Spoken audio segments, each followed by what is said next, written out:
Hello, I'm delighted to bring you the second edition of the African Perspective. And today I'm discussing a topic. The solution to Africa's industrialization deficit does not lie in theoretical education, but it lies in technical education. In many African countries, we are taught to regurgitate facts, memorize Einstein theories, memorize Isaac Newton theories, and only regurgitate. In Ghana, we call it chew and pour.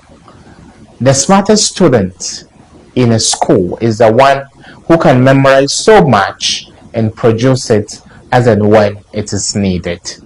But the time for Africa to change the status quo and do a paradigm shift in the way we look at our efforts to industrialize as a continent is now. Look at all the oil rigs we have on the continent. Africans don't have the knowledge and expertise to build oil rigs and operate them.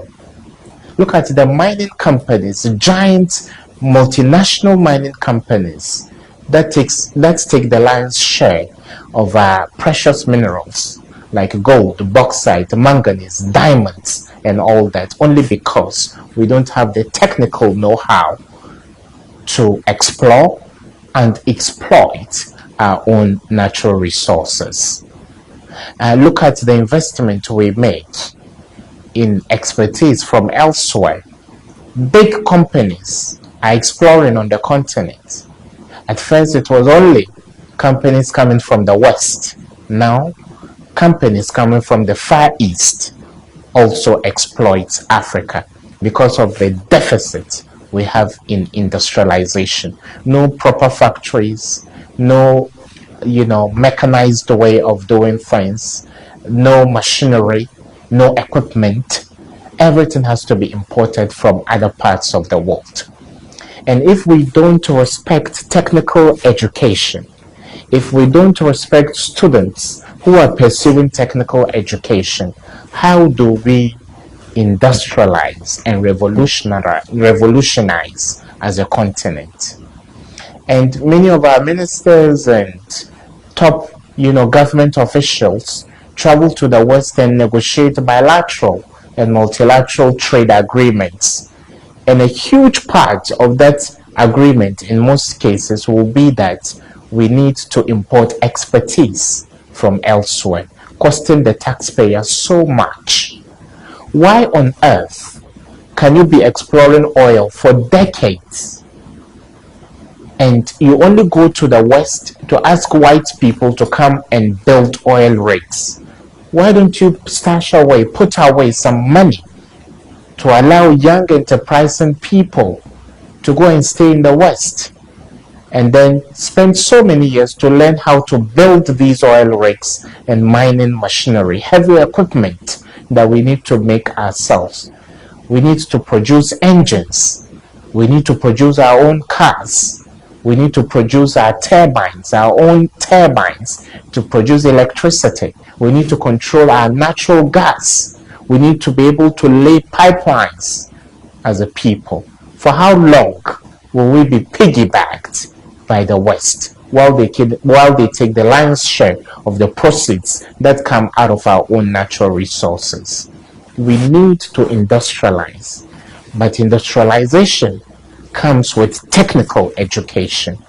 Let's equip and retool technical schools at all levels, at the high school level, at the university level, at the postgraduate level, and encourage people to produce things with their own hands.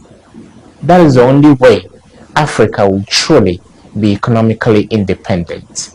And today, every father and mother wants their child to grow into a lawyer or an engineer. If engineering would even be geomatic engineering or any form of engineering, civil engineering, mechanical engineering, and other forms of engineering, that would help with the industrialization process. All too good for us as a people. But we want to put on, we want to consider theoretical education better than technical education. Stories are told about people with a PhD in mechanical engineering, and when their car breaks down, it takes a vulcanizer or a mechanic who has never sat in a classroom working on the shoulder of the road to repair their cars, because the kind of education they were given was only theoretical, it wasn't practical.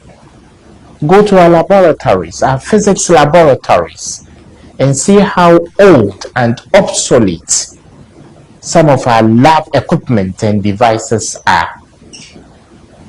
What we are learning today was what was learned in the past century in other parts of the world. So as our Western competitors or counterparts run, we continue to crawl.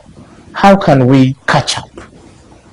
It is important for governments across this continent to make a deliberate policy to encourage technical education and make sure that Africans would be able to take charge of our own destiny, build our own oil rigs, lay our own gas pipelines, mine our own gold, diamond, and bauxite, and continue to gallop into the industrial era. I hope this helps, and I hope your perception about technical education has changed. Encourage your neighbor to go into technical education. Encourage your sons and daughters to go into technical education. Encourage your governments to spend more on technical education, because that is the only way we can solve the industrialization deficit on the African continent. Thank you and see you soon. Bye-bye.